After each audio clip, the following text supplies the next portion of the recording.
Exploit my mom's death and make my dad's life hell because you are rich and important. Be exposed in front of every important person in the city and lose your social status. So I told this story to my girlfriend, and she suggested I post it here. Before I start, a little background on my family. My father is a typical working-class man from a poor family who worked pretty much his entire life. My mom, on the other hand, comes from a very important and respected family of my city. Her family is wealthy, with strong connections, and are friends with pretty much all the important people of my city, from the the mayor and his entourage to lawmen and businessmen. Closing parenthesis. Now my mom and dad met a long time ago and fell in love instantly. Soon they were married. My mom's family disliked my dad from the beginning. They saw him as a poor pleb and a disgrace to the family.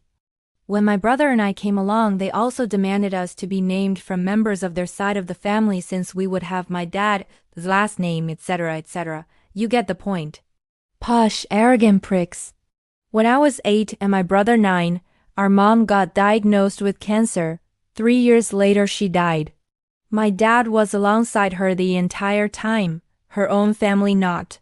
Her sister, my aunt, was always absent in some formal reception and always claimed she was busy, and her mother, my grandmother, was claiming she was too old to move while her health was perfect. In total, they barely visited my mom in 3 years. The day my mom died, we were devastated. Both me and my brother cried like babies. We were kids actually, 12 and 13 respectively, and our dad was in shambles. Then it all happened. A few hours later, my dad gets a phone call. It's from my aunt and says they need to meet instantly. So he goes to meet them. What followed was mental.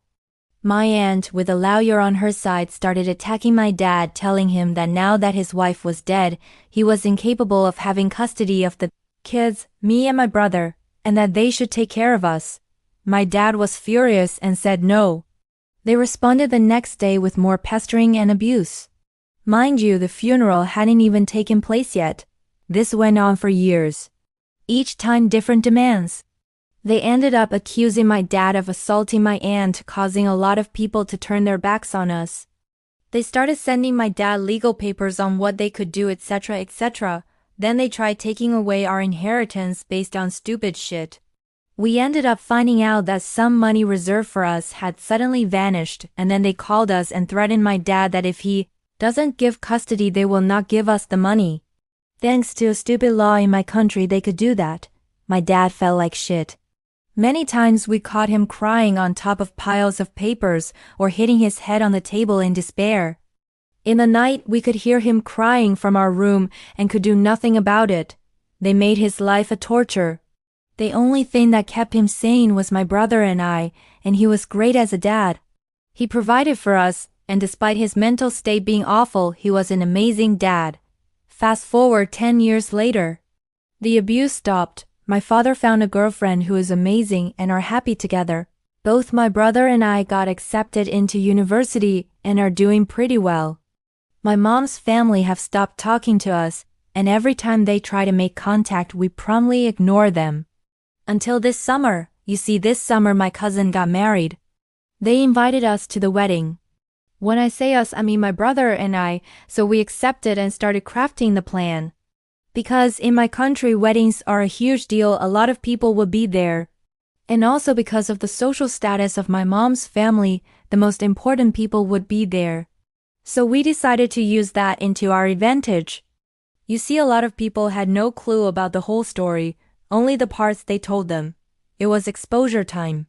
The big day arrives and I'm full on ready. I go to the church and outside I see the people. Then my brother arrives and we know stuff are about to go down. The reception starts and we are patiently waiting for it to end and the after party to begin. In the after party, which was in a huge mansion outside the city, everyone is present. We spot my aunt and my grandmother in a group of people. One of these people is the mayor, bingo, so we approach them in a friendly way. My aunt says to the people the classics, "Have you met my nephews?" etc., etc. Then we start hearing the conversation a bit. As we predicted, they started talking about my dad, how horrible he was, how he exploited my mom, and how lucky we are that came out bright unlike him.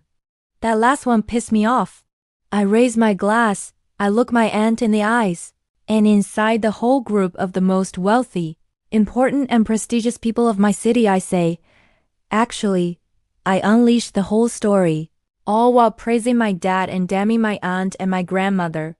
If I left anything out, my brother would fill in. After I finished, complete silence fell. My aunt was red from anger. My grandmother was on the verge of bursting into tears. Everyone else shocked. They started looking at them too in dismay and anger. My little cousin, not the one getting married, who was oblivious to the whole situation, wanted to just leave and was constantly asking my aunt, "Mom, is that true?" The story was presented with such attention to detail that they couldn't even deny anything. Then we say the bombshell. At least we came out fine. Our studies are going excellent, all thanks to our dad. That last one was to rub salt at the wound of them. We then left them in shock. From other people we later learned that everyone turned their backs to them. They became the shame of the city and ended up isolated in their big fancy houses. The mayor cut all contacts with them, so did all the businessmen and everyone in fact. The big bomb was when a business they owned shut down because no one would fund them. I only feel sorry for the employees of them, who are left without a job. Another big hit came when the municipal council, clearly by the mayor's orders, removed the commemorative plaques in some buildings they had donated money in. That killed them inside. They tried to reconciliate afterwards, but we ignored them. The most beautiful thing was when my dad learned of what we did. He was the happiest man alive, seeing the rich arrogant holes who tormented him go down like that. Don't mess with us, even if you are family. Edit 1. Because I saw a lot of people wondering about the law. The law itself wasn't so straightforward. There isn't a law that directly allows people to just take away inheritance money. In my case, they could do it because of a legal paper my mom hadn't signed before her death. You can actually say that it was a bit of my mom's fault. In the end, through legal ways, we managed to get those money. Edit 2. Holy shit, I went to sleep, woke up and it exploded.